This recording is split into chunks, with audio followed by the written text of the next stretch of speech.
Yeah, just having three guys that can do a bunch of different things and kind of play off each other a little bit.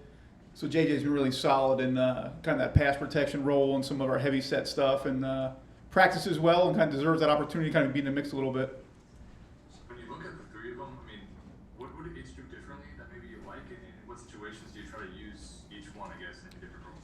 Yeah, I think Dylan and Woody are kind of interchangeable as that kind of that primary guy, and then like I said, JJ really packs a punch and pass protection, and some lead blocking stuff in the run game, and not bad with the ball in his hands as well. So not a whole lot of kind of scheming which guy's in at what time, as far as that goes. But I mean, all three guys can do some good stuff.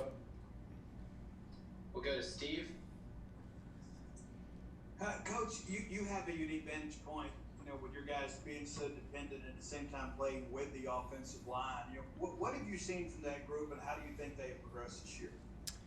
Yeah, I think pass protection wise, I think the backs have they performed pretty well for the most part. I mean, there's been a game or two where there's been a bust, which the expectation is zero. You gotta hold up your end of the bargain. We're the last link of the chain of the old line, so we've got to make sure that we're holding up our end. For the most part, they've done that, and they've been pretty solid. And from last year to this year, really packing more of a punch and stopping people in their tracks, that type of thing. So I think that whole unit's kind of getting better together, learning how we operate and run game, and then again, obviously in that pass protection role. Kind of a follow-up on that too. I know that you have seen some more exotic pressures the last couple of weeks. Is there, Coach, how do you kind of prepare them for the unknown? I think you just got to stick to those base rules that we kind of pounded away at from fall camp till now, and be really good with their eyes.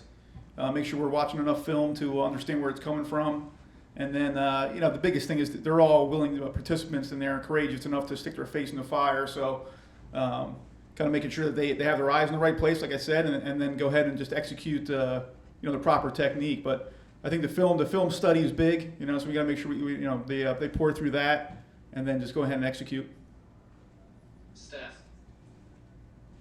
With Woody, it kind of seems like every game he gets a little banged up more. What have you kind of seen from his toughness this year? I mean, he hasn't really missed any time despite having to come off the field every now and then.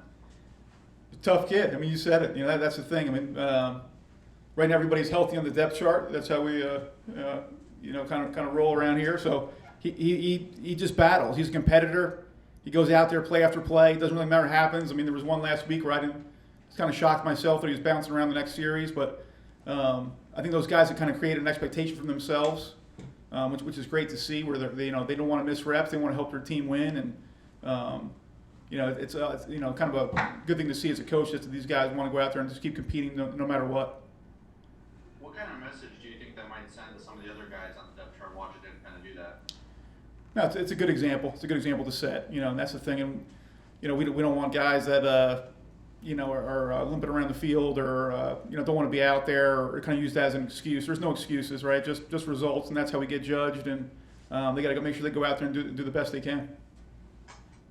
Next, we'll go to Theo. Coach, how are the freshmen progressing? You talked about that a lot in camp, but how are Bull and Simeon looking right now? Yeah, I think Bull's on the depth chart on a couple units here this week on special teams. So it would be nice to get him out there a little bit, lob him around a little bit.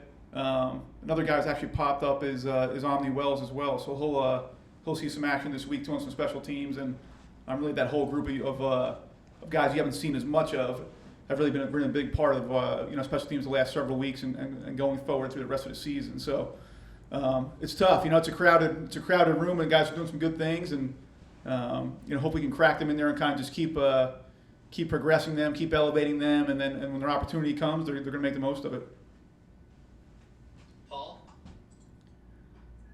Coach, against Vanderbilt, we saw Will run the speed option, and not to give away a game plan or anything, but you feel like that's something that Will and your backs are comfortable doing? We've practiced it quite a bit. We actually had some bets on if we're actually going to do that in a game and pull it off or not. So I won the bet, so that's good. And we'll see. Will's a smart enough guy to know when he's got to keep it. We'd like to pitch that probably if it's possible. But if they're going to play it straight, we're going to play it straight too, and put him in a bind and kind of attack that part of the defense and see how that works for us. Got time for a couple more. We'll go to Steve. Coach, it seemed last year on the checkdowns to the running backs, those guys were settling closer to the boundary. But this year, it appears that you guys are kind of running more of an angle route at times and a slant at times. What's kind of the genesis behind that, and how have you been able to kind of create more space for those guys in the situation?